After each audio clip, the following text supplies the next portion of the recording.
से श्रृंगार किया, सांसों में समाए हो बाबा, भूल सकते नहीं तुम्हें भूल से, जो प्यार मेरा मुझे तुमसे।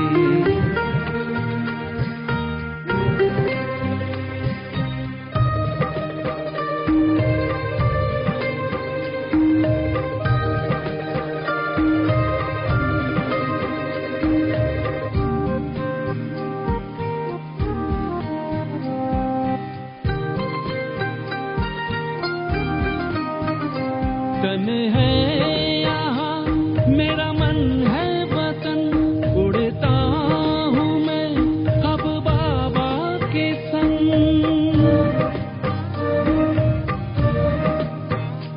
तन है यहाँ मेरा मन है वतन, उड़ता हूँ मैं अब बाबा के संग। प्रभु प्रेम की किरणों से गद गद हो रहा है अंग अंग।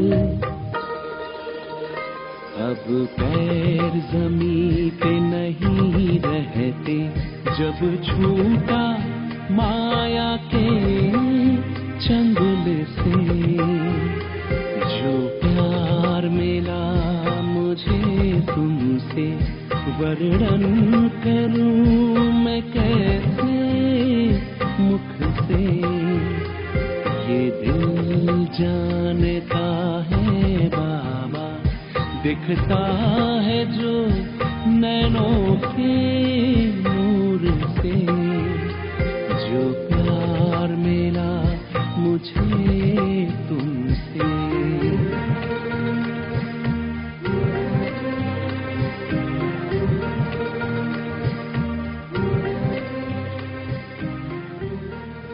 Om Shanti. So today we have Dr. Sachin, our spiritual brother. So maybe some of you know him from Global Hospital. But today he's here as a soul that is being very deeply reflecting on Baba's knowledge. In fact, he has a daily work on Gyan. It's conducted there in Pandav Bhavan. If anyone is interested, you can talk with him later. But he was telling me that he took birth with Avyakt Bapdada in Diamond Hall. So, and for 7 years he's been dedicated in the Global Hospital there. So let's hear a bit about spiritual engineering. This is our closure of the season. Basically, this class and Kembai's class in the evening will be the last ones. So we came from a journey from Om to Om Shanti. Now you go from Om Shanti to Om back. So it's the cycle that repeats. So it's very important, this topic, because it will be how to work your own spirituality. So let's pay good attention and let's take those points in our thoughts, mind and intellect. Okay. Thank you, brother. Om Shanti. We'll begin this session with a short meditation. So all of you, please sit alert. This morning, in Sakar Murli, Baba said, Baba gives you time. You simply have to remember Baba for 8 hours. Also at one place, Baba said, your original religion is peace, and you have come from the land of peace. So, let's experience that land of peace. This will be a guided meditation commentary, and we are going to experience 8 different stages in Supreme Abode. So let's start.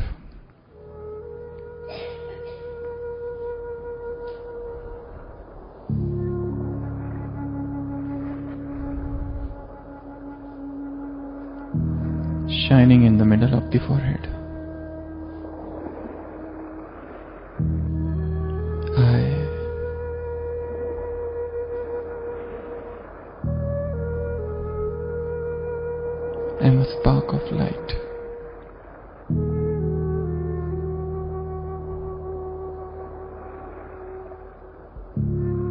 luminous point.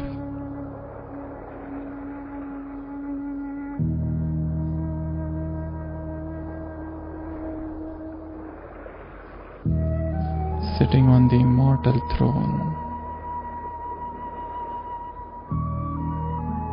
a spark of luminosity.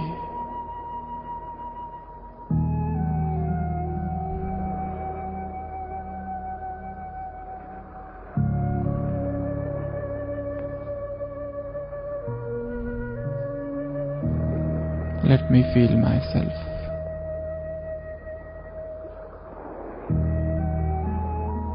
Who am I?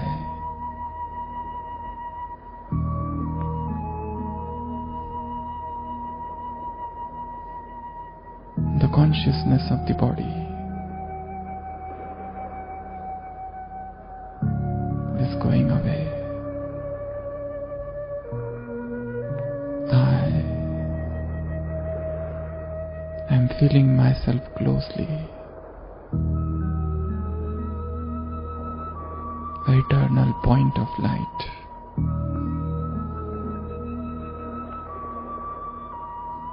Sparkling.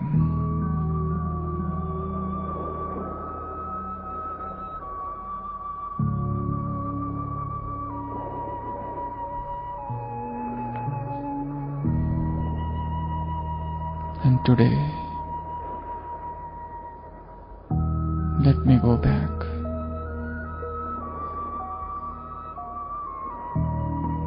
to the same place whence I had come.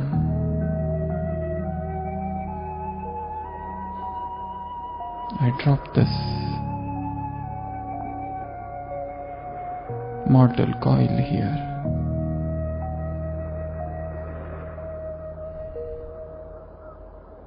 And ascend up beyond this world.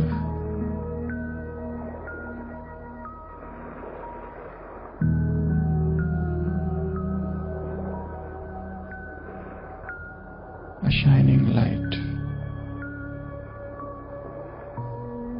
I'm traveling above.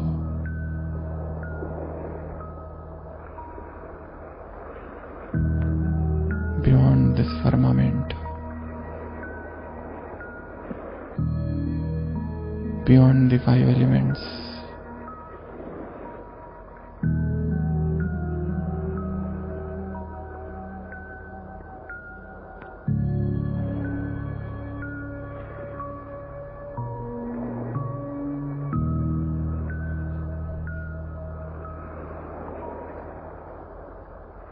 And here I am.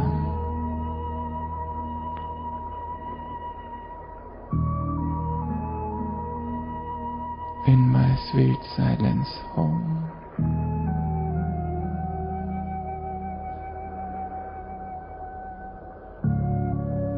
The supreme abode.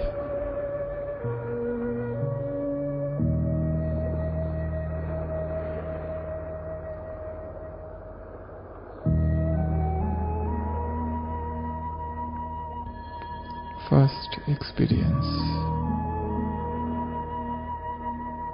I, the soul, am experiencing the silence of this world.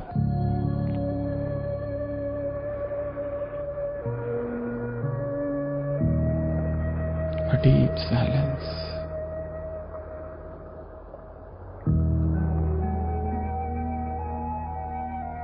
Absolute soundlessness.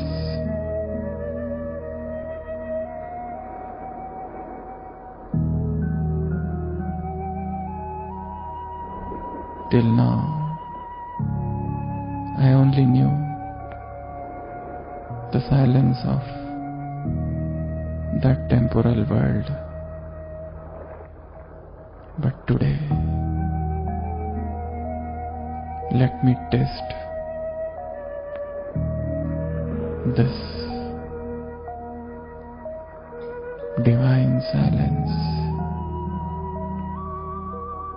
The silence of Paramdham.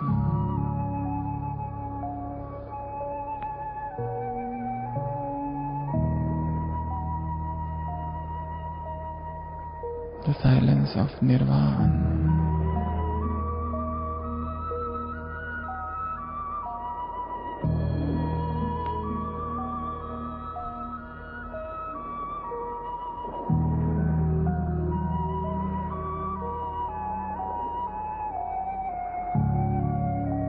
Second experience,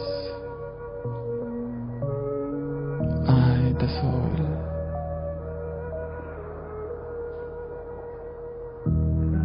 am in this land of peace.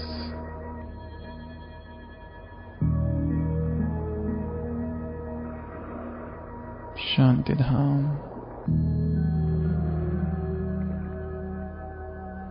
Till now, I tasted the peace of that world.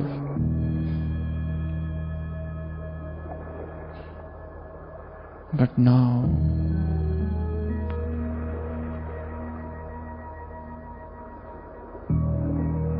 I relish the supreme peace of this world of peace.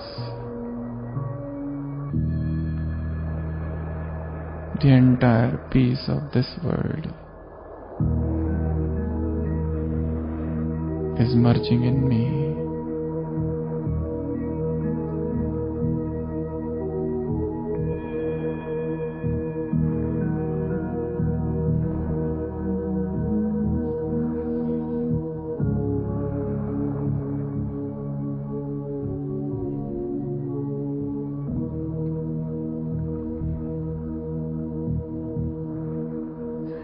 What a divine experience.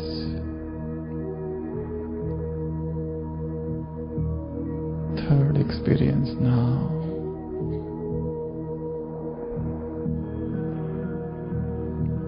I, the soul, am in this land of liberation. Experience of complete freedom.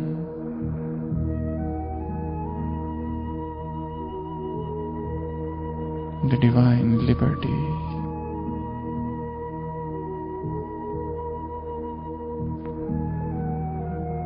Till now, I had some experience of freedom in the gross world, but now I experience complete freedom. Complete bodiless stage.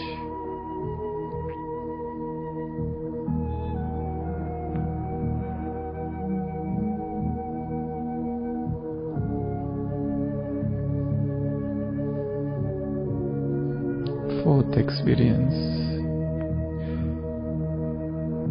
Till now, I knew only the 5 elements of nature. Today, here I am surrounded by the 6th element. I heard of it a lot,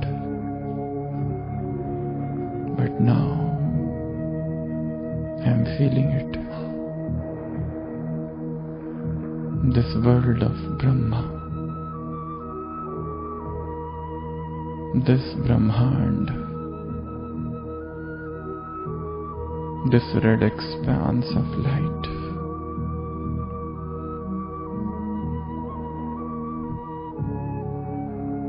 the deep experience of the 6th world.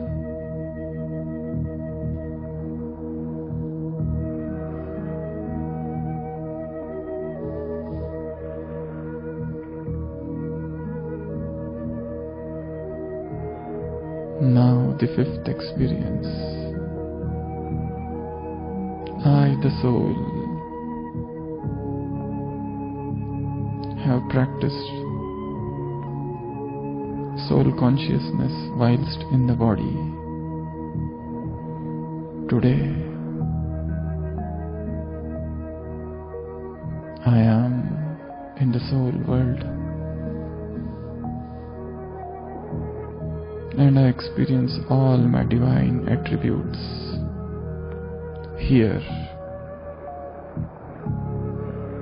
I am supremely pure soul.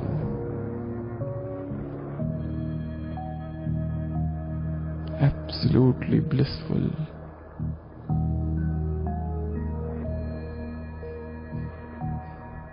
Most powerful.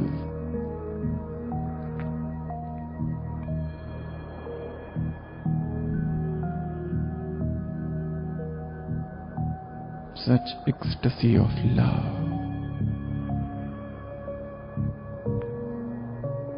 I am experiencing my own nature.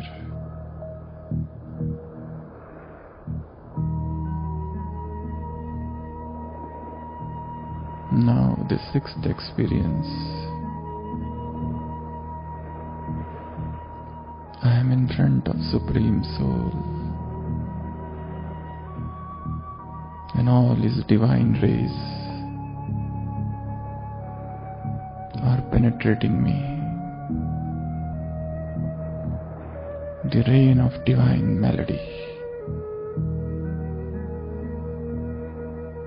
the shower of supreme,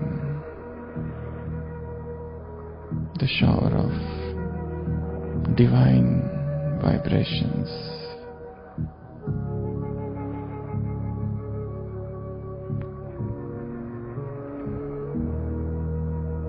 I am getting drowned in this shower of bliss.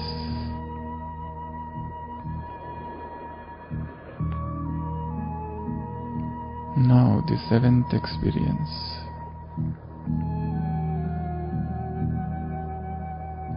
I am getting merged in the Supreme Soul. Baba and I are becoming one. The divine union. I am what He is.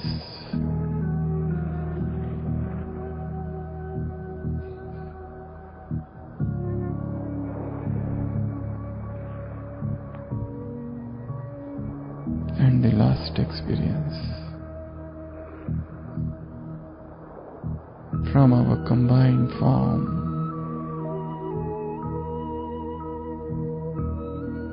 divine rays are spreading all around, reaching out to the earth and showering on each and every soul, the ultimate Sakash.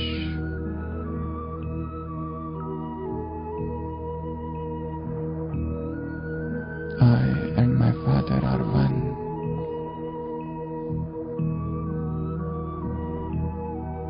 Such a rapturous union.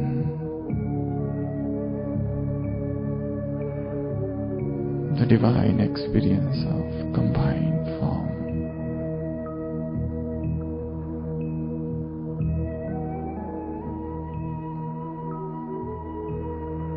Now, I, the soul, come down slowly back to this world and getting situated in the middle of the forehead, supremely charged, supremely pure, blissful.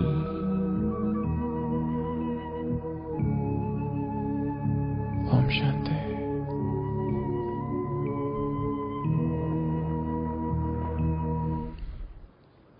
So, we are here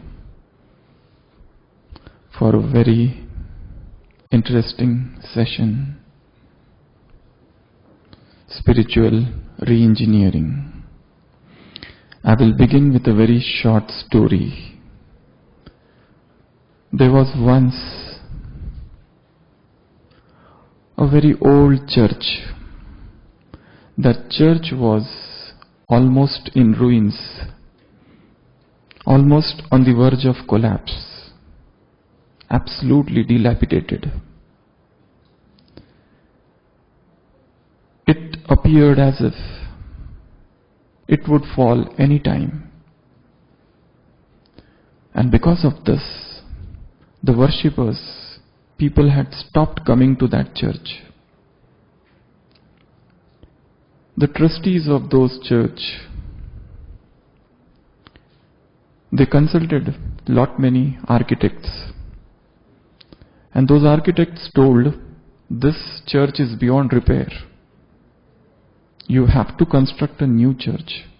It's no use because it can fall any time. Absolute in the state of it was in tatters.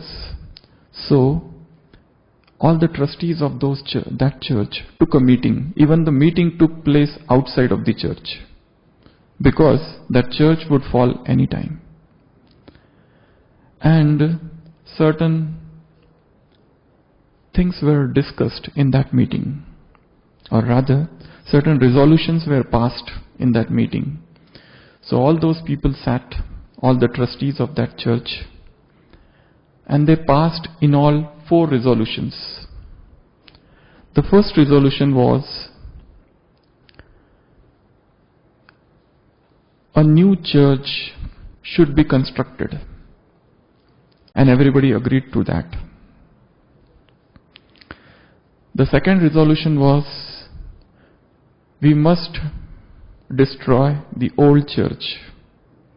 Even that resolution was passed unanimously. The third resolution was, the new church should be constructed in the same place where the old church stands now, and from the same material of which the old church is made up of. Even this resolution was unanimously passed. The first was, a new church should be constructed. Second was, old should be destroyed, though all of them were very reluctant because they did not want to destroy it.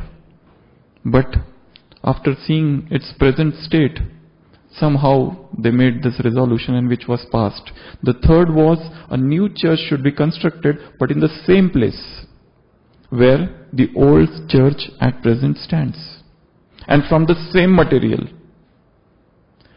The fourth resolution was passed, and it was, unless and until a new church is constructed, we will not destroy the old church. And even this resolution was unanimously passed because they were so much attached to that old church that they wanted new one, but they did not want to destroy the old one. And that's why, as I said in that story, they say, even that fourth resolution was passed, though it looks like a paradox. Unless and until the new is constructed, the old we will not destroy. Why I am telling you all this? Humans have a tendency for a deep attachment to all that is old. There is an inborn tendency within a human soul that though it aspires for new things, but still it doesn't want to let go of the old. That may be old sanskar, that may be old thought, that may be old emotion, that may be old relationship, that may be old habit, that could be anything. But somehow that clinging persists. When we talk of engineering, this is a very new word, at least for me. it means so many things. First of all, letting go of the past. Second, it also means newness. It also means creativity. It also means forgetting the past. It also means transforming everything into something which is very creative, something which is absolutely newfangled. So this transformation, this giving rise to creativity, this remodifying, this replanning, this redesigning, this restructuring, all that is old, all that is already there, all the processes, whether to redesign a plan, whether to redesign certain process, certain system, everything we will call as re-engineering. And in this class, we are going to discuss this topic in 21 different parts. We are going to do re-engineering at 21 different levels. This is a spiritual journey every one of us has started. And we are leading definitely a very spiritual life. But somehow, as I said, whilst living any particular pattern of life, if you continue the same pattern for a long time, a dullness comes. That newness, that creativity, that freshness somewhere is lost. That's why this process is very, very necessary. I can tell you, suppose there is a tree and there is a seed. So we are going to see what is that seed and what are the different 21 branches of that tree. Or if suppose there is one engine and on that engine, suppose it is a train, there are 21 different bogies. But there is one engine which is moving all those 21 bogies. So this process of redefining, restructuring, revamping, repairing is something which is known as re-engineering. As we will progress, this class would be sort of a journey. And whatever 21 points we are going to discuss, each one of us, at least I do that every day, and I would like every one of us should do that, rechecking all these different points. It's not that I am going to discuss something absolutely new. You all have heard of all of those points.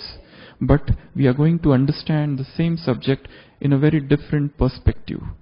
Even before I start the subject, I would yet like to tell you one more story. There was a very experienced mechanic, and he worked in one company for 30 years, and later on he retired. After his retirement, once there was a problem in the one machine which that company had. It was a very huge machine, and every mechanic was called and nobody could repair. Nobody could even understand where is the problem with that machine. So ultimately the manager of that company called this old man.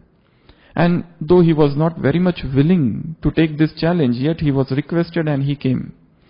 So when he came, this old man, he saw that machine. He kept on seeing that machine from morning till evening. He didn't do anything. He was just seeing that machine the whole day. And evening, he took one chalk and he made one cross and he said, replace this part. That's it. Immediately that part was replaced and machine started working perfectly.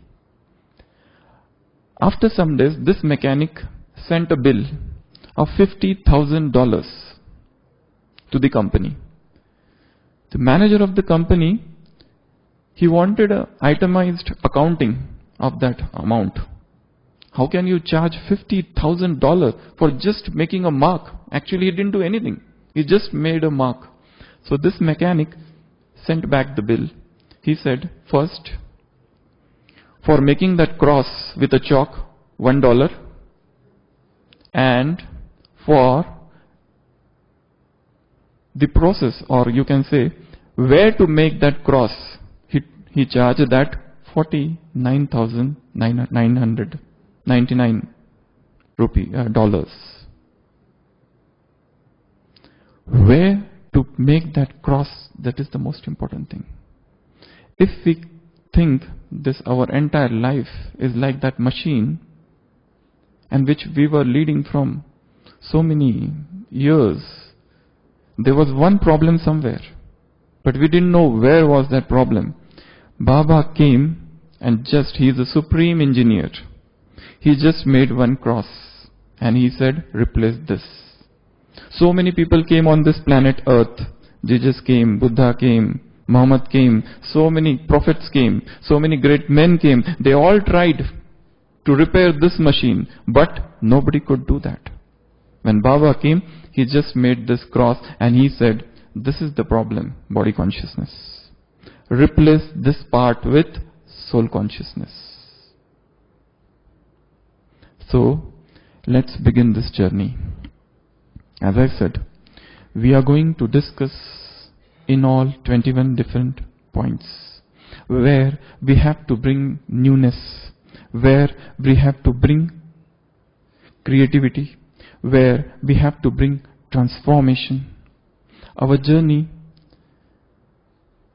as I said earlier, this spiritual engineering would be like a tree, and soul consciousness is the seed of this tree.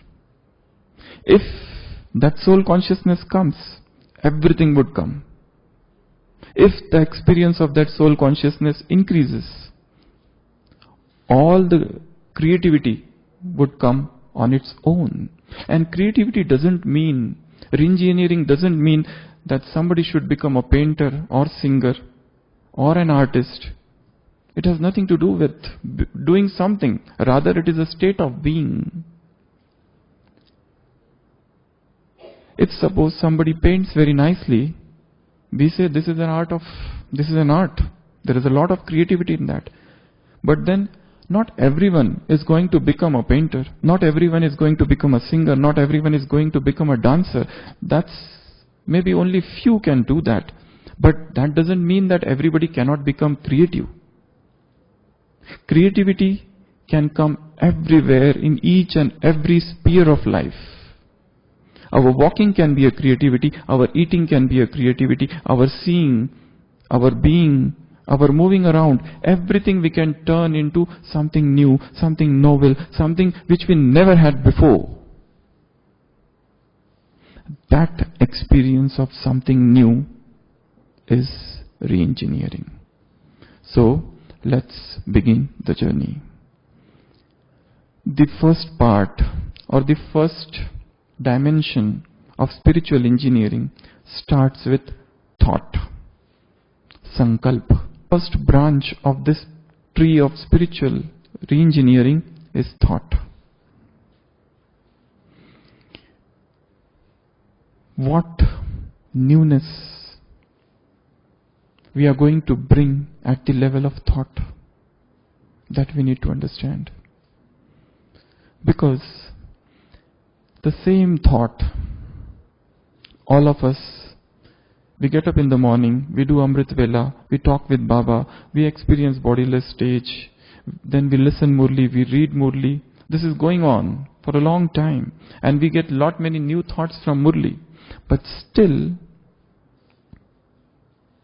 we need something fresh, some different nutrition at the level of thought, and how that will come.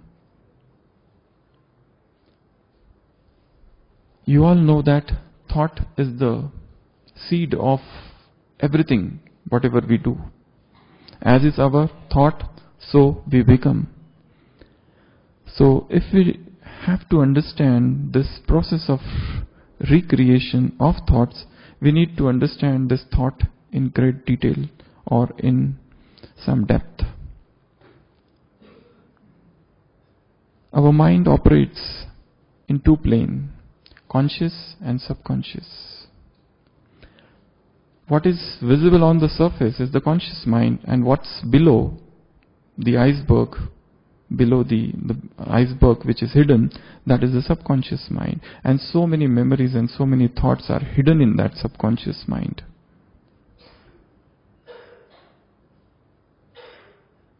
One thing is, whenever we say, I have to do something, whether it is giving class, listening class, doing yoga, listening Murli, anything, that creates an amount of little stress somewhere. Actually, if you go to the depth of the definition of meditation, it's an art of not doing anything. We are so much accustomed to doing, it's the state of non-doing actually. It's a state of being rather than doing. So, these thoughts, they're always going on and on and on and on. Thoughts are coming, thoughts are going. Thoughts are coming, thoughts are going. Some thoughts are very deep, and they are going somewhere deep into the subconscious mind, making their place there. What we do in meditation is we create positive thoughts, we create thoughts of higher consciousness. But there is yet one more thing which Baba has mentioned in some of the Murlis, and that is watching our own thoughts as detached observer. As if my mind is a tree and thoughts are birds. They are coming, sitting, but I am not doing anything. I am not doing anything. I am just a detached observer, a spectator. Let them come and let them go. Let them come and let them go. I am not touching them anywhere. So now, again, we'll sit back just for a minute and do this experiment. All of you, again, sit alert. For 1 minute, imagine you are a tree and thoughts are birds. They are coming, you are watching them and not doing anything. Let them be anything, positive, negative, anything. Just watching them as a detached observer. Okay? I see my thoughts. But I am not those thoughts. I am absolutely detached.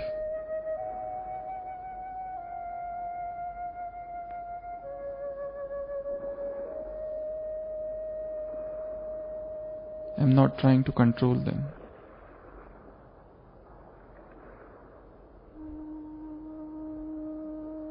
I just see them. These birds hopping around,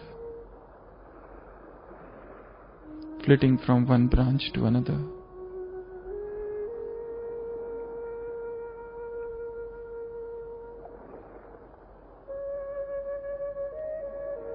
The state of Sakshi.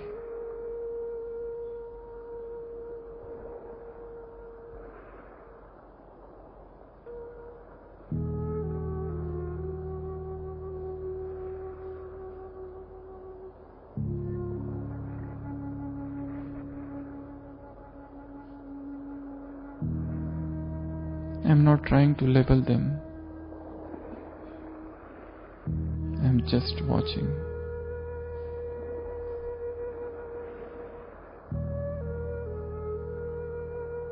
I am pure consciousness.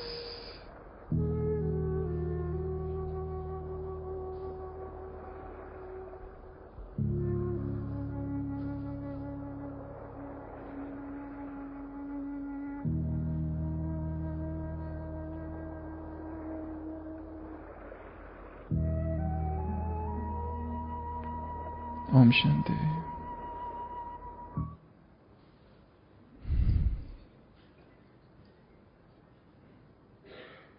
The recreation doesn't come by too much thinking.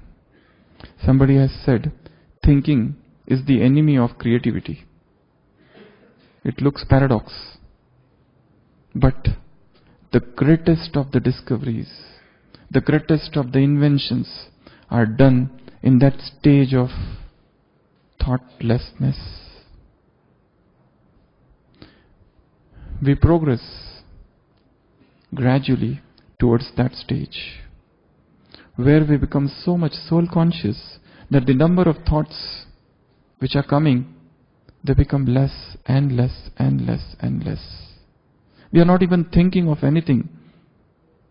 In Baba's word, Baba says plain intellect. We come to that stage, and then what we need to do, what we have to speak and what we have to do, everything comes to us.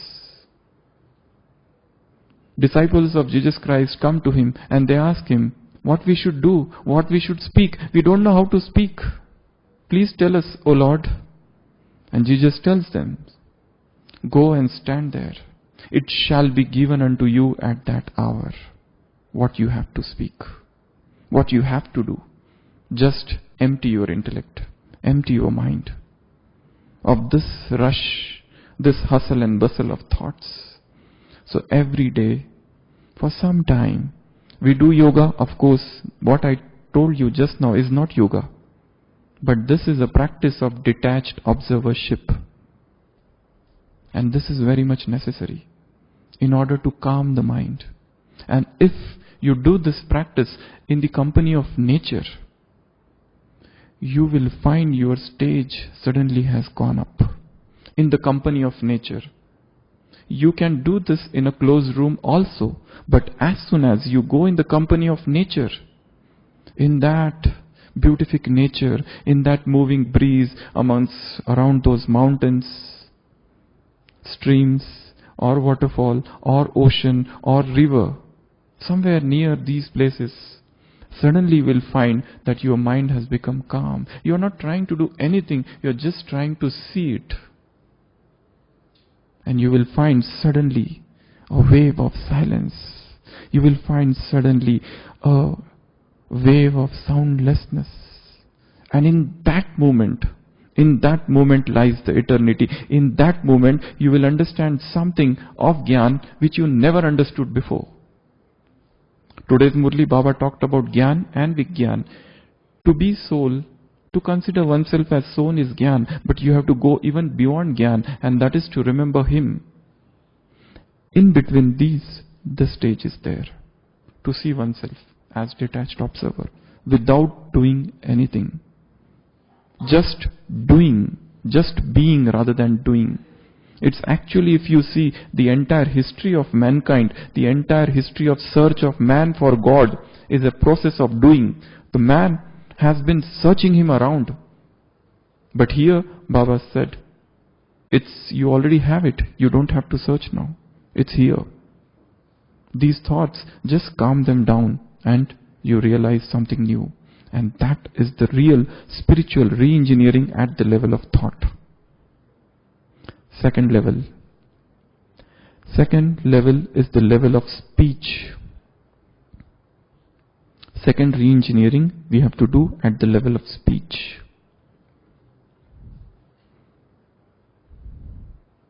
I shall speak to thee in silence.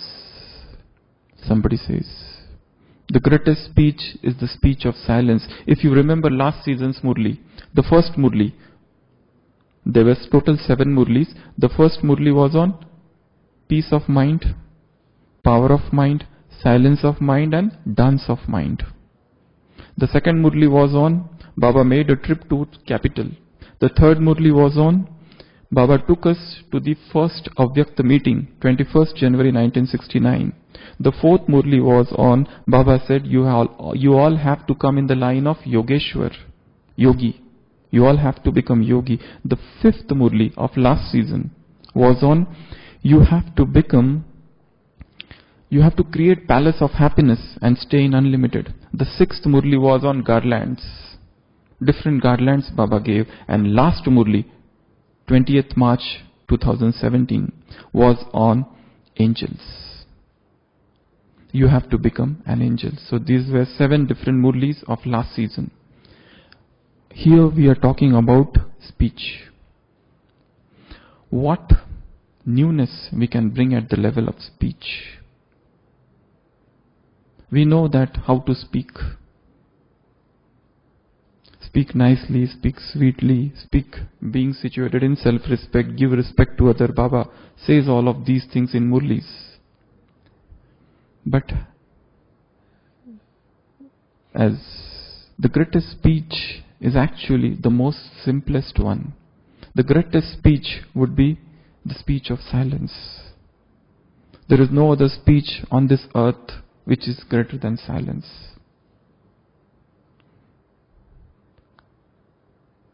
If we can stay in that stage of silence for a long time, whatever that we would speak would carry power. Because that speech, if suppose that speech is at the orbit, the silence is at the center. And the speech is arising from that silence. In my own life, there were many events where I went into silence. About 3 or 4 times this happened. And that silence was uninterrupted silence for sometimes few months. Sometimes few months where I was so silent. And I had the experience, though I was not in Gyan even during those times, but I could feel the power of spirituality within me in those periods of silence. And every day, at least, those who are very much busy in working, they should spend at least 6 hours in deep silence. Starting from till at least 8 o'clock or 9 o'clock.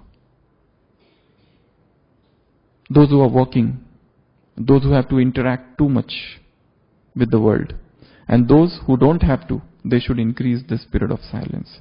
There was a Zen master, he was asked by his disciple, how much hour should I meditate? The Zen master said 1 hour. The disciple asked, if suppose I am very busy on some particular day, then he said 2 hours. If you are very busy, do meditation for 2 hours if you are busy. So, speech should come out of that silence. 1, speech, as Baba said in the recent Murli, burn this tail of I consciousness. You become Mahavir. You are Hanuman. You have to burn this tail of I consciousness and burn it with intense volcanic yoga. So when a soul stays in that period of volcanic yoga in the morning for a long time, and then again in the evening, whatever there is in the middle of your daily routine, that automatically becomes powerful. You cannot waste that. The speech automatically becomes powerful. There's a very beautiful story by Leo Tolstoy, Russian author. He said about 3 saints in Russia. They started becoming very famous, and all the 3 of them were very simple, uneducated, uncivilized. They used to live in one island. And the priest of that church got very angry and furious. How these people are getting more famous. All people have started coming to them, going to them. Nobody is coming to church. What is so much with these people? And he wanted to teach them something. So he took a boat and went to that island. The moment he reached there, all the 3 of those people, they touched his feet, and he felt little safe that these people are not arrogant. And he asked them, how you are becoming so famous? They said, no, we don't know about it. We tell people not to come here, but they still keep on coming here. So he asked them, do you know the prayer? All 3 of them said, we do not know any prayer. We just know one simple prayer. We say, we are 3 and he is 3. Father, Son and Holy Ghost. That is the only prayer we say. We are 3, you are 3, have mercy on us. So the priest gets very angry. He says, this is a stupid prayer. This is not an official prayer. I will teach you what is prayer. And he teaches them some prayers from Bible. few good prayers. And the three of them, they listen very attentively. After he finishes prayer, they say, we again forgot. Just repeat that. He again repeats. Again they said, we again forgot. Please repeat once more. So he repeats once more. And then he feels very satisfied that he has taught them a good prayer. And he leaves from that place. He takes his boat and starts going. After some time, he sees that all three of them are walking on that sea and coming to him. They are walking on the sea and coming to him. So he feels as if three angels are walking and rushing towards him, and they come and stand near that boat and tell that priest, oh please Lord, we forgot the prayer again, please teach us once more. So that priest says, I need not to teach you anything, you just continue with what you are doing. I need to touch your feet. Because what I taught you, that was official prayer. What you are doing, what you are praying, that is the most correct prayer. Because the words were most simple. We are three, you are three, have mercy on us. Most simplest. So, the re-engineering at the level of speech consists of simplicity, soul consciousness, and silence. The deeper our silence, the more powerful would be our speech. The third level of spiritual re-engineering is the level of actions. Once the thought is powerful, automatically actions are going to become powerful. But Baba has said, 5 types of actions are most elevated actions. You all have heard about them. The first, all the actions done in the state of soul consciousness are powerful actions. Second, all actions carried out in the stage of remembrance of Baba are powerful actions. Third, all actions which are done in the spirit of selflessness are powerful action. Fourth, all actions where you have felt yourself to be just an instrument in the hand of the divine, that action would be most powerful. And all actions, fifth, where you are nirman, Baba says, humility, humble. These 5 types of actions are most powerful actions, and these are the actions as per Srimad, where you feel as if you are not doing anything. As if He is doing everything through you. He is speaking through you. He is doing that particular seva through you. So there is no question of I consciousness. I have done this, I have done this, I have done this. I am not doing anything. It's He who is moving me. It's His power. It is His bliss, grace that is moving me. So that spirit, that experience of being just an instrument. You know, in India there was a very great singer. His name was Muhammad Rafi. He was a very great singer, the greatest of all time. Somebody was very praising him once, too much. So he said one thing, very beautiful thing. He said, if God wanted, He could have given this voice to somebody else also. But I am thankful to Him because He has given this voice to me. He didn't say that, he didn't even accept that praise. That sort of humility, that sort of being an instrument. I am just the instrument of God. If Baba wants, He might make somebody else the instrument the other day, the next day. And I have no complaints to Him for anything.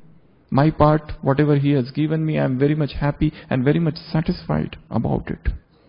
So deep sense of satisfaction arises from this. So, actions as per Srimad. One more point. As per Srimad. You can include that humility and instrument into 1 point, and you can make 5 points. And re-engineering at the level of action means actions should be as per Srimad, actions done in the spirit of soul consciousness, actions done in the spirit of God consciousness, actions when you are instrument, and actions when you are selfless. All these 5 types of actions are, if somewhere something is missing, we need to bring that missing thing back into picture. Fourth level of spiritual reengineering is the level of relationships and connections. Relationships and connections. In today's Sakar Murli, Baba talked about spiritual connections. You all are brothers. You are not related to each other by any other relationship except this one relationship. So what is spiritual connection, or what is this spiritual re-engineering at the level of relationships and actions? Only one important thing I will tell, and that is detachment in relationship. We should be sweet, we should be humble, we should be have harmony of sanskars. All those things are included, but one which is a missing dimension is detachment in relationship. Khalil Gibran had written a very beautiful book, The Prophet. In that book, the protagonist, the main actor, Mustafa, he was asked, tell us something about love. So he says, love between two people, lovers, that should be like 4 pillars of a temple. They should not come very close to each other. Because if the pillars of the temple come close to each other, the temple would fall. So there should be the spirit of loving detachment between two persons. Familiarity breeds contempt. If two persons become too much close to each other, then gradually they start seeing each other's fault also.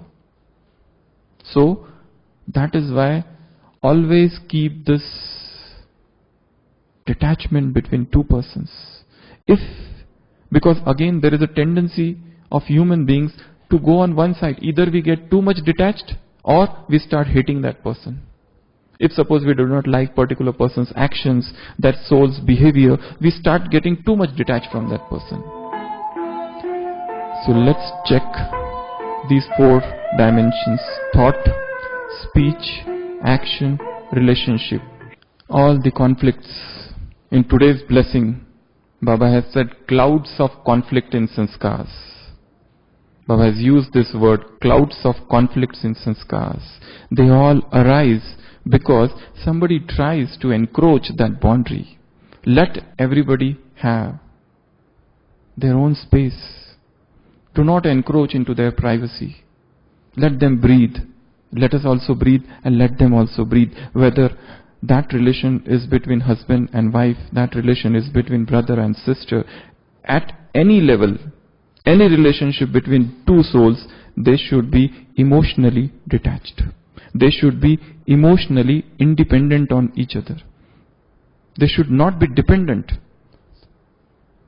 If at all, in our relationships, we have got somewhere caught, probably the reason is too much deep attachment. Go away from some time. Let's breathe.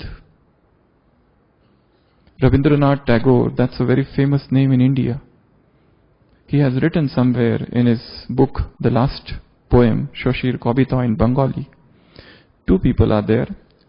A woman loves a husband, a person, and that man also loves that woman.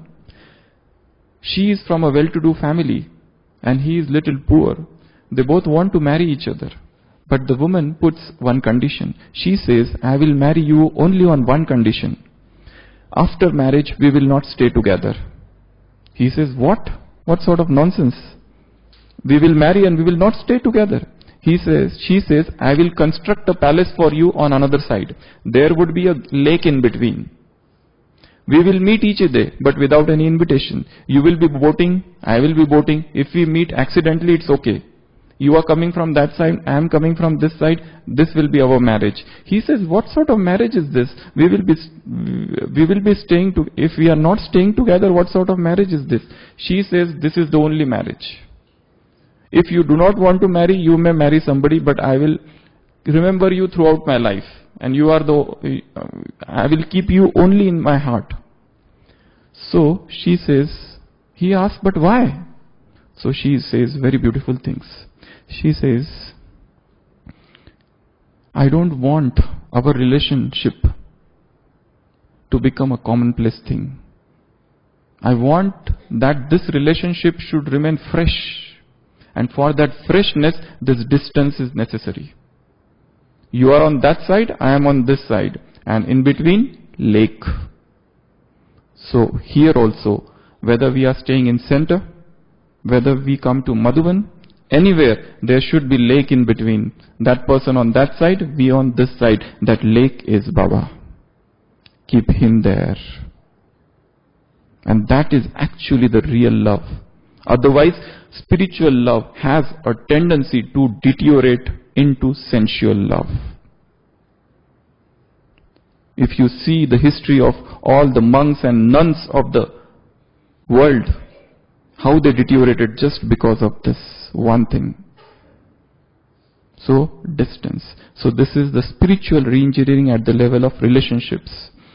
Fifth, spiritual reengineering at the level of behavior. Chalan, Baba says.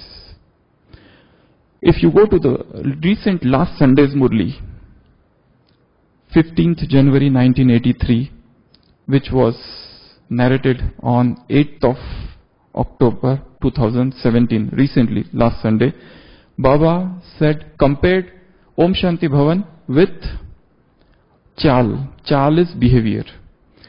Hall is inaugurated. Baba compared that hall with behavior. That hall is unlimited, so your behavior should be unlimited. That hall is broad, your behavior should be broad. That hall has capacity of 3,000, your behavior should be Trimurti. You should be Karma Yogi like Brahma. You should be Vishnu in giving sustenance by love and power, and you should be Tapasvi like Shankar. You have inaugurated that hall. Now when are you going to inaugurate new behavior? Baba has asked this question in that Murli. You have inaugurated that hall. When are you going to inaugurate new behavior?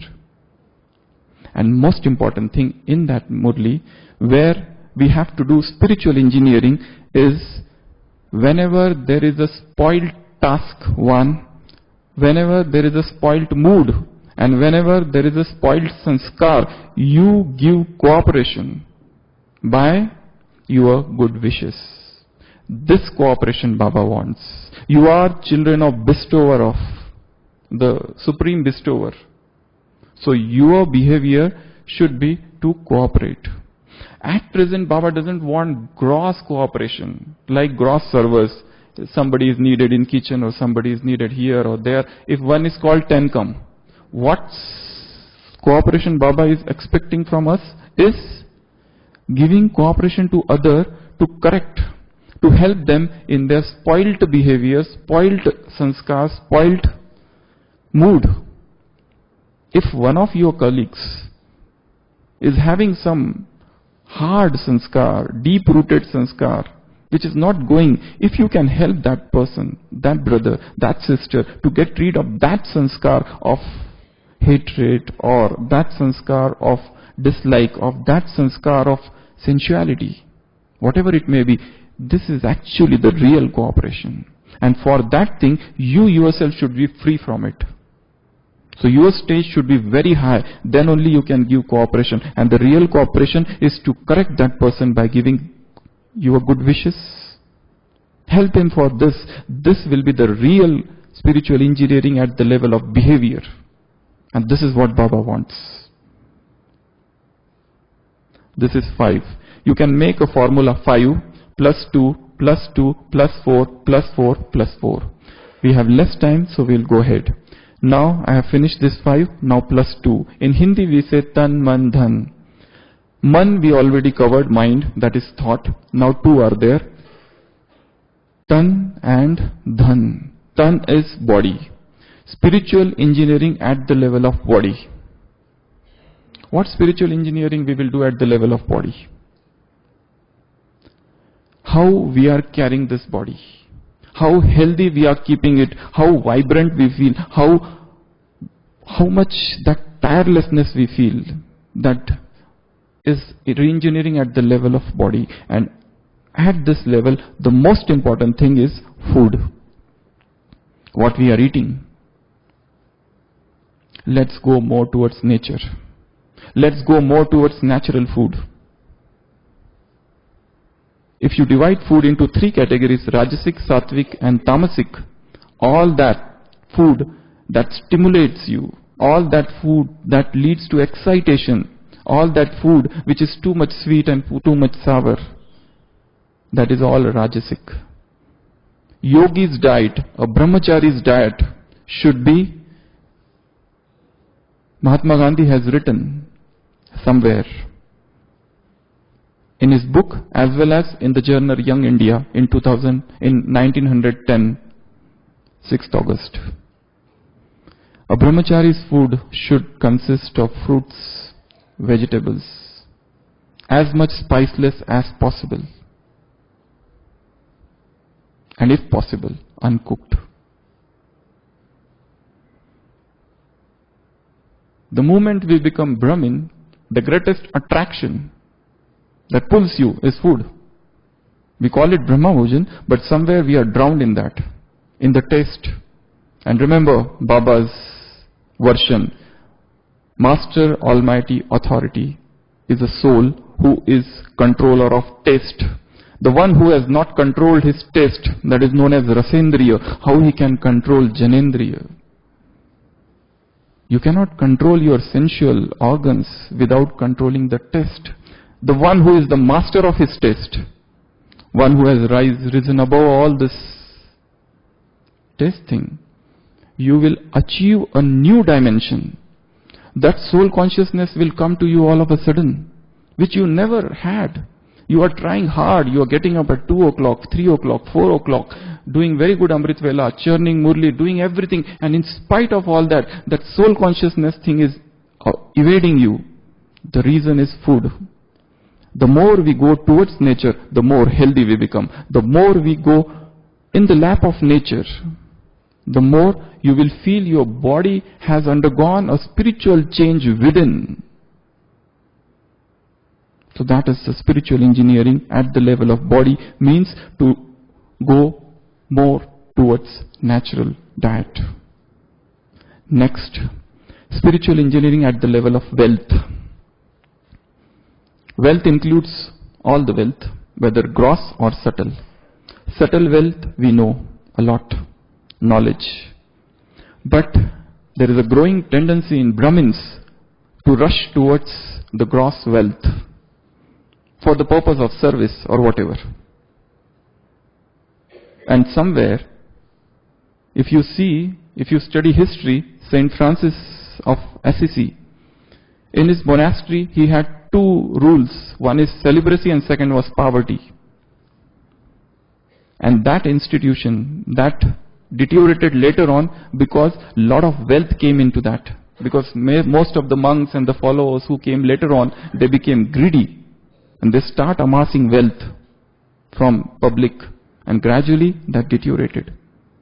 But the greatest of the tapasya, which Dadis did, that time all these facilities and nothing was there.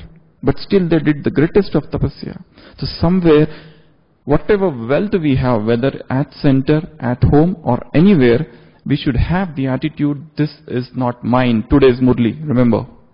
Baba said, this is not mine. I, the soul, I have nothing to remember. If you want to come in the beats of rosary, you have to achieve that karmatit stage. You should have the feeling that nothing is mine. Not whatsoever. Vanity of vanity, all is vanity. Such intense vairag for all this wealth of the world. That this is not going to satisfy me. And I am not here. I am not here to do this thing. This wild goose chase for money, for wealth, for luxuries, for facilities. Asking oneself, had I come here for this? The goal of my life is tapasya. Intense tapasya, volcanic tapasya, and that tapasya is possible only with that higher stage of purity, with that higher stage of control, with that higher stage of non-greed. A religious mind is a non-ambitious mind. Remember that. A religious mind is non-ambitious mind. What happened to that Macbeth who fell down because of his ambitions, all these worldly ambitions. We are not here for that. We have to prepare our return journey. So, stop this wild goose chase, this cutthroat competition in this world of wealth. So the re-engineering at the level of wealth means nothing is mine. Everything is Baba, and everything is Baba's, and everything is for Baba. Whatever that is coming, let it go for Baba. I am nowhere. I am a trustee. That attitude of trusteeship is spiritual re-engineering. So 5 plus 2. Now 2 more. Intellect and sanskar. Buddhi and sanskar. Re-engineering at the level of intellect. Baba said, you have to have a very, very pure intellect. Then only this knowledge would stay there. Its line as milk, golden vessel is needed. So we need to do re-engineering at the level of intellect, and the best re-engineering is feeling of egolessness even about the intellect. I know more. Everything can cause ego to person. I am in this knowledge and I know something more. Actually, the very principle of life is, spiritual life is, now I begin. What I know, I have just information rather than knowledge, I will say.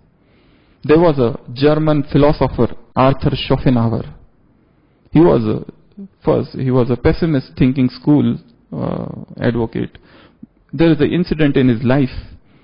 One day, early morning at 3 o'clock, he went to in one garden, and there he was muttering with himself. He was talking with himself. So at 3 o'clock in the morning, the gardener of that garden, he came with a lantern and with a stick, and he was seeing, who is this madman who is talking with himself? So the gardener asks Schopenhauer, who are you? From where you have come? What are you doing? What do you want? 4 questions. So Schopenhauer, he just stops and he says, this is what I am searching. Who I am, from where I have come, where I have to go, and what I have to do. This I have been searching my whole life, and yet I have not got today, till now. We know who we are. We are soul, information. We know we are where we have come from, supreme abode. But that's still an information. Can you still call it as a knowledge? Knowledge is to become the embodiment. Have I become the embodiment? Have I got that deep realization of all the 4 questions? Perhaps no. So, the re-engineering at the level of intellect is inquisitive intellect, a childlike intellect, that desire, that eagerness to know things, to understand things, to realize them, to know them in depth. And for that, you need that humility. So, intellect. Now 4 more. 5 plus 2 plus 2, now 4. 4 are drishti, vritti, drishtikon and habits. Drishti means vision. Re-engineering at the level of drishti. Seeing specialities we know. Not to look into their faults, not to spread it in the atmosphere. Baba said, have soul conscious vision, all those things we know. Spiritual engineering at the level of drishti is, our drishti should become so pure that it should start giving the vibrations of purity to the souls who come in front of us. And for that, you need to go beyond this body conscious vision. The skin, we have a habit to look at the skin. And I tell you, with my own experience, without control of palate, without control of food habits, this vision is never going to become pure. Because for births after births. In today's Murli also, it was there, one statement. Births after births, you are body conscious. So if you want that this vision to become pure, first, practice of soul conscious vision. Second, what food we are giving to this body. Also, the food we are taking through eyes and through ears. What are we seeing? What posters, what film, what videos, what clips, anything for that matter. That body consciousness can enter through these eyes. And if you want these eyes to become pure, you need to stop all the sensual world. Otherwise, that spark would get ignited, and that will drive that person into that hell of sensuality. What I am seeing, what I am reading, what books, what news, what I am hearing, what music, even if that contains a trace of sensuality, that sensuality within me would get ignited. So purity of eyes is the spiritual engineering at the level of eyes. Next, I said drishti, vritti. Vritti is a very difficult word to translate into English, but modification of chitta, of mind, is known as vritti. There are 5 types of vritti. I am not going to go into those details, but vritti in simple English is attitude. Very roughly, if you want to translate, what sort of attitude we have, what sort of vritti we have. Vritti actually means ripples.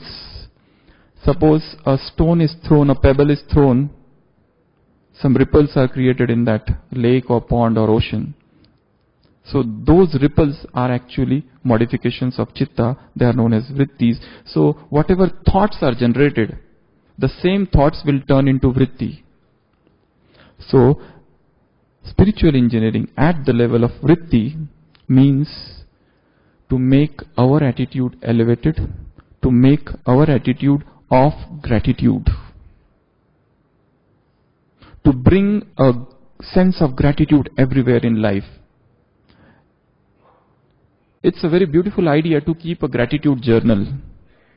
To keep a gratitude journal, a small journal, and at night just write down, I am thankful to Shiva Baba, I am thankful to this divine family, I am thankful to this person who helped me. No matter he might have helped me in a very smaller way, but still that sense of attitude, that gratitude, attitude of gratitude would give a deep solace in the heart.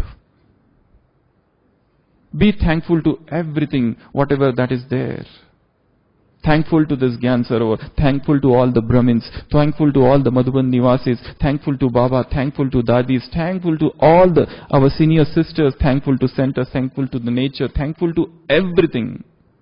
Fill the mind with so much gratitude so that there should not remain a trace of complaint anywhere in the heart. Baba said, always keep your attainment in front of you, your treasures, your attainments. Next Sunday's Murli, tomorrow's. While talking with, again tomorrow also Baba has, last Sunday also and tomorrow's Sunday, tomorrow also Baba has talked about attainments. Keep them in front of you all the time. I have got all of these things. Why should I complain about anything? So, spiritual reengineering at the level of vritti. First drishti, then vritti. Third is drishtikon. Drishtikon is viewpoint. How do you look at things? Suppose you must have visited Naki. If you see that Naki whilst walking, you see one view. If suppose you climb one mountain, maybe that Baba's mountain or Toad Rock, from every point you will see that Naki in a different, you will get a different vista, different view. So viewpoint is, to bring spiritual reengineering at the level of viewpoint is to have a different viewpoint. What that other person thinks, let me also understand that viewpoint. This is not the only way this thing should be done. There are probably other ways also to look at the same thing. What you think is right is not maybe always right. There was a German philosopher who came to India to meet a yogi. And he took out his shoes and he opened the door with lot of noise. Or rather, he just, with noise, he threw his shoes and he entered inside. The yogi said, I am not going to meet you unless and until you ask for pardon to your shoes and to the door. Now, he had no options because he had come from all the way from Germany just to meet this yogi. And he said, you have to ask for pardon to that shoes and to that door. He had no option, so he went and he said, oh, my shoes, please forgive me, because I threw you. And he said, oh door, please forgive me. And he has written in his autobiography that I felt for the first time in my life a sudden feeling of satisfaction, deep satisfaction, which I never knew before. Absolutely new viewpoint. Even this can be there. These non-living things. So this a different attitude, because every person, all of you who are sitting here, if suppose each one of you has to come here and give the talk on the same topic, probably you will talk in a very different manner. Each person is a unique person. There is no need of any comparison here. Each person is unique. So we need to understand their viewpoint also. So the spiritual engineering at the level of viewpoint is to understand others' viewpoint also. And most importantly, to understand Baba's viewpoint. You know, in Gyan Sarovar once, there was a religious conference here, and one judge had come, and he had said a very beautiful thing. He said, if you want to understand Vedas, scriptures, you have to get situated in the same state of the mind in which they were written. Suppose those rishis, those saints of the yesteryear, they wrote those scriptures in this stage, and you are reading them, your stage is here. You cannot understand them. In the similar manner, Baba is sitting here, the speaker is here, and you are here. You are trying to understand his Murli. How can you understand? Maybe you can understand words, you can understand those statements. Probably you may give a class on that Murli. You can hear a class, you can write on that class, you can do some practice. But have you really understood that Murli? The hidden connotations, bhavartha, shabdartha, vakyartha, Gudarth, different things are there. Have you understood each and everything? You cannot understand unless and until, if his stage is here, you need to elevate your stage to this level. He is Avyakt. You have to become Avyakt to understand the Avyakt. You cannot stay down and try to understand the speaker. Baba has said in one of the Murlis, this is the Mahavakya of Baba, Baba said, you say that you love me. You say that you love me. Baba has said this in one of the Murlis, but it is said that one who loves another, he stays there with that person. I am Avyakt, why you are Vyakt? I am beyond voice, sound, why you are in sound? I am in that world, why you are in this world? So if you want to understand him, you have to elevate yourself. So this is the spiritual engineering at the level of viewpoint. Fourth, Dishti, Vritti, Drishtikon, and fourth is habits. Habits.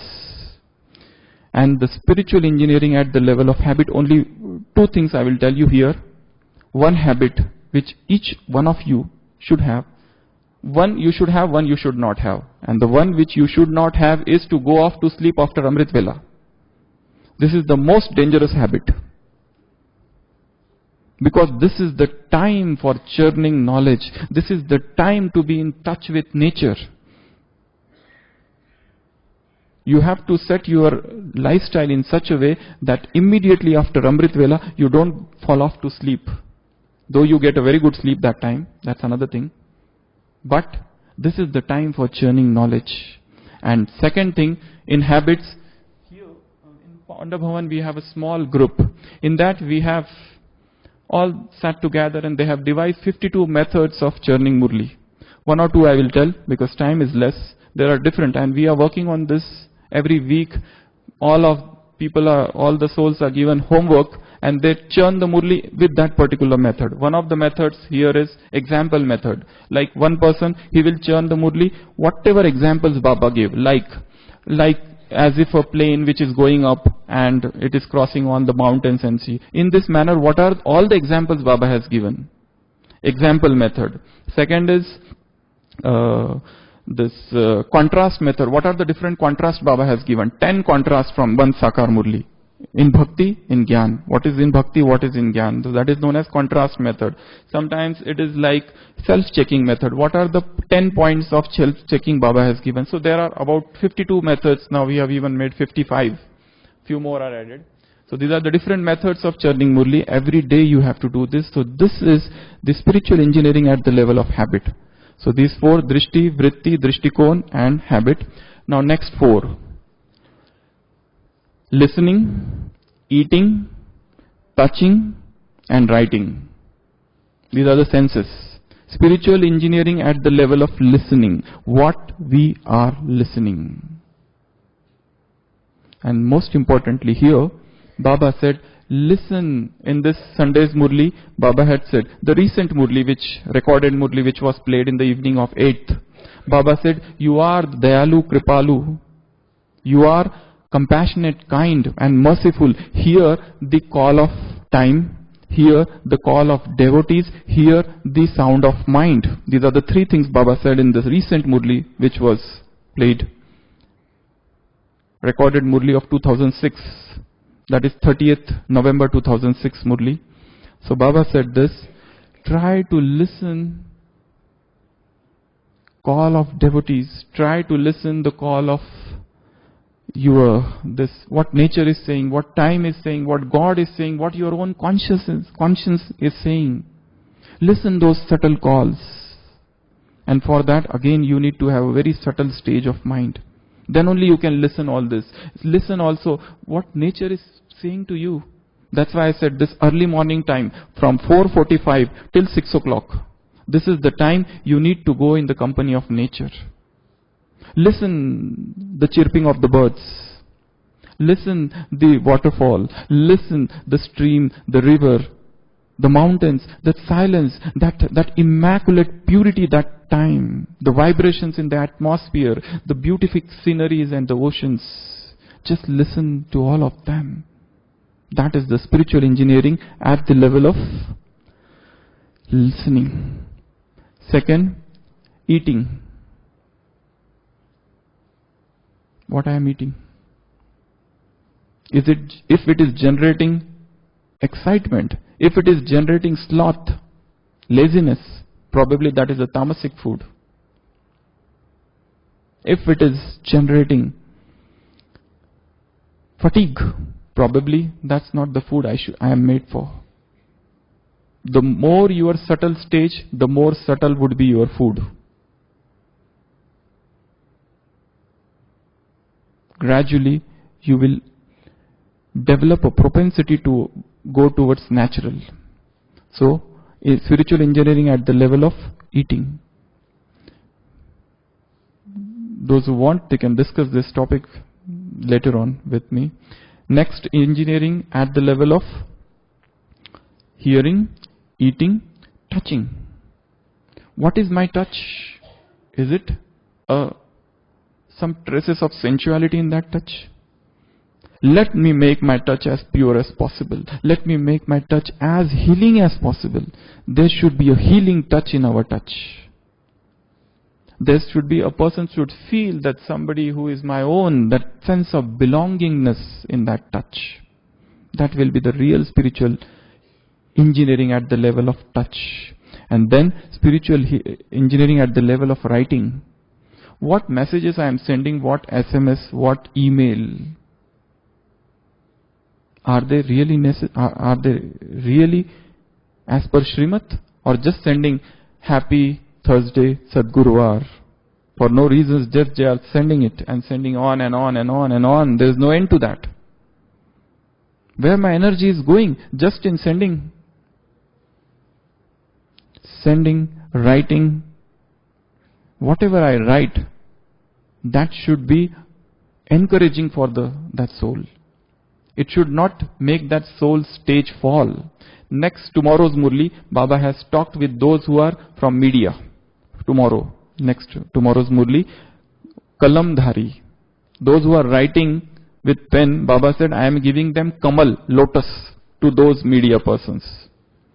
And Baba said, with that, spread the vibration of purity in the whole world.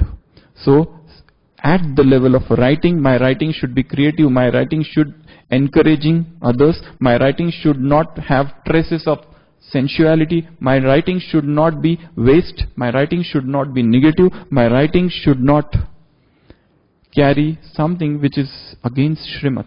So spiritual engineering at the level of writing. Next, so these are the 4 levels and 4 more, last 4, and then I'll finish this talk. Spiritual engineering at the level of feelings and emotions. Spiritual engineering at the level of memories or awareness. Spiritual engineering at the level of imagination, and spiritual engineering at the level of dreams. So they become 21. So these are the total 21. Just in short, spiritual engineering at the level of feelings, emotions. As I said, emotional detachment. One should not get so much emotionally attached to some person. That person may be a good effort maker, but still, that is a dependency.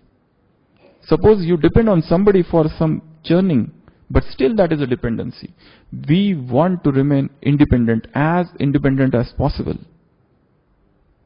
And in that stage, you receive Baba's help. You can take cooperation from others, that's fine. But to get emotionally attached to somebody, that's not spiritual engineering. Spiritual engineering at the level of emotions again means detachment. The more detached we are spiritually from the other souls, more powerful we become. Second, memories. What memories we should have? Bring back those memories of spiritual childhood. Bring back those memories of meeting Baba. Bring back those memories of Madhuban. Bring back those memories of your first experience, this Brahmin family. Those divine experiences, rather than languishing in negative memories. Bring back all those divine memories of this Brahmin life, or rather bring back those memories of golden age. These are the best memories of our lives.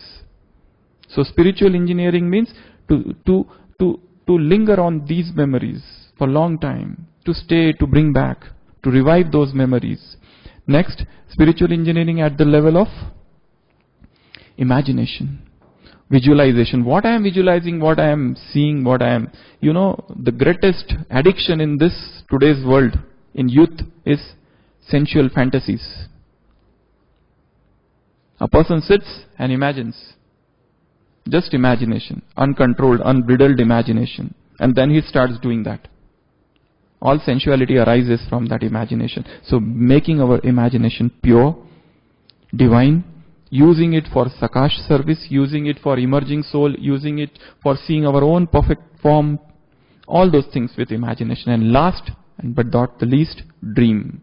So we started our journey from thought, then we came to second, speech, third, action, fourth, relationship, next, behavior, next, intellect, next, body, sanskar, wealth, next, drishti, vritti, drishtikon, habits, next, writing, drinking, eating, listening, touching, and last 4,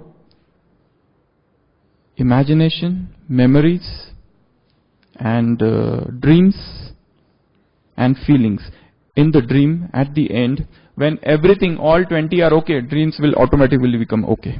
You don't have to do anything with dreams. There are again 5 types of dreams. We are not going to discuss them here.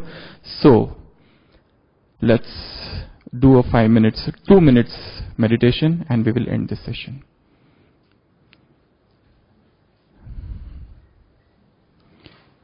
This will be on imagination or visualization or memories. I, the soul, I see in front of my eyes the divine picture of my life. I see a huge screen in front of me.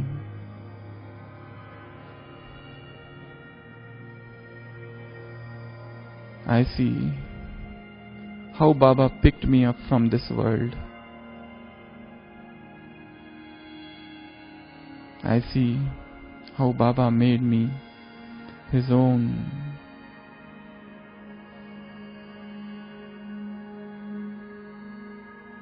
down the memory lane.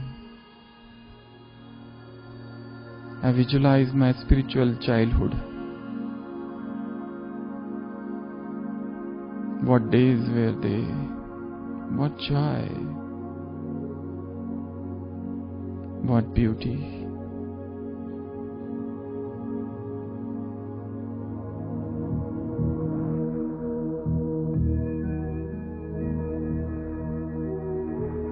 I see my first meeting with Bap Dada.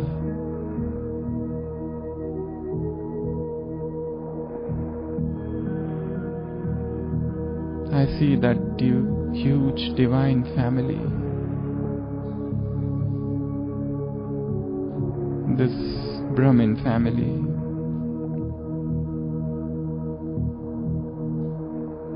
I see Madhavan and the love I got from this place.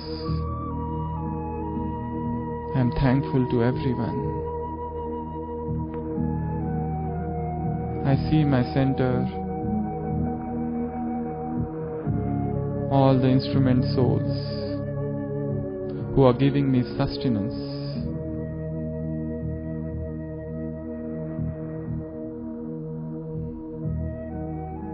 All these pictures are flashing in front of me, filling me with a deep sense of gratitude.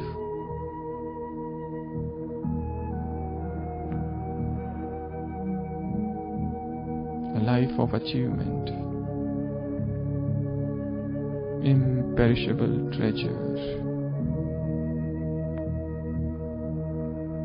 All attainments.